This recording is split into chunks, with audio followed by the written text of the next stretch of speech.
എല്ലാ വിദ്യാർത്ഥികൾക്കും പുതിയൊരു വീഡിയോയിലേക്ക് സ്വാഗതം. ഈ വർഷത്തെ +1 higher secondary sports quota allotment എപ്പോഴാണ് പ്രസിദ്ധീകരിക്കുക എന്നുള്ളത് പല വിദ്യാർത്ഥികളും ചോദിക്കുന്ന ഒരു പ്രധാനപ്പെട്ട സംശയമാണ്. അപ്പോൾ വിദ്യാർത്ഥികൾ ശ്രദ്ധിക്കേണ്ടത് സ്പോർട്സ് കോട്ടയിൽ ആകെ മുഖ്യഘട്ടത്തിൽ 2 അലോട്ട്മെൻറ്റുകളാണുള്ളത്. അപ്പോൾ ഫസ്റ്റും സെക്കൻഡ് അലോട്ട്മെൻറ്റുകളാണ് ഉണ്ടാവുക. അപ്പോൾ ഈ ഒരു second allotment result higher secondary merit കോട്ട അലോട്ട്മെൻറ്റിനോടൊപ്പമായിരിക്കും. അത് ഹയർ സെക്കൻഡറി മെറിറ്റ് കോട്ട തേർഡ് അലോട്ട്മെൻറ്റിനോടൊപ്പമായിരിക്കും പ്രസിദ്ധീകരിക്കുക. അതായത് ഇനി വരുന്ന ഈ ഒരു ഹയർ സെക്കൻഡറി തേർഡ് അലോട്ട്മെൻറ്റിനോടൊപ്പമായിരിക്കും നിങ്ങൾക്ക് ഈ ഒരു അലോട്ട്മെൻറ്റ് റിസൾട്ട് അറിയാൻ സാധിക്കുക. അപ്പോൾ നിലവിൽ ആ ഒരു റിസൾട്ട് വന്നിട്ടില്ല. അതുകൊണ്ട് തന്നെ വിദ്യാർത്ഥികൾക്ക് മെറിറ്റ് കോട്ടയിൽ അലോട്ട്മെൻറ്റ് ലഭിക്കുകയാണെങ്കിൽ നിങ്ങൾ ടെമ്പററി ആയിട്ടെങ്കിലും അഡ്മിഷൻ നേടാനായിട്ട് ശ്രദ്ധിക്കേണ്ടതാണ്. ഇല്ലാന്നുണ്ടെങ്കിൽ വിദ്യാർത്ഥികൾക്ക് ലഭിച്ച ആ ഒരു അലോട്ട്മെൻറ്റ് നഷ്ടപ്പെടുന്നതായിരിക്കും.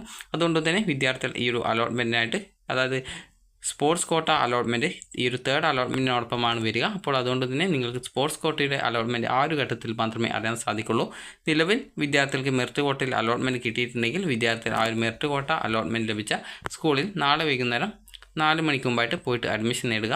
അപ്പോൾ ഈ ഒരു വീഡിയോ നിങ്ങൾക്ക് ഉപകാരപ്രദമായിട്ടുണ്ടെങ്കിൽ ലൈക്ക് ചെയ്യുക, ഷെയർ ചെയ്യുക. Thank you for watching.